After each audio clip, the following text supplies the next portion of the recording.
हम गुंजन चौधरी मैथिली गुंजन चैनल पर समस्त मिथिलावासी के प्रणाम करै छी। आइ हम एकटा माँ भगवती के गीत लऽ कऽ उपस्थित छी। आशा करै छी जे ई गीत अहाँ सबके जरूर पसंद आयत। गीत नीक लागत तऽ अंत तक जरूर सुनब। घर जग जननी बाहर जग जननी, अहीं त प्राणक आधार जग जननी। घर जग जननी बाहर जग जननी, अहीं त प्राणक आधार जग जननी। अहीं त प्राणक आधार जग जननी। कोने फूल ओढ़न माँ के कोने फूल पहिरन, कोने फूल गाथो गिरमल हार जग जननी।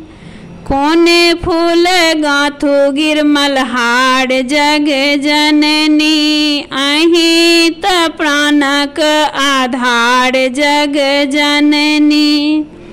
बेली फूल ओढ़न माँ के चमेली फूल पहिरन, अड़हुल फूल गाथो गिरमल हार जग जननी। अड़हुल फूल गाथो गिरमल हार जग जननी। अहीं त प्राणक आधार जग जननी।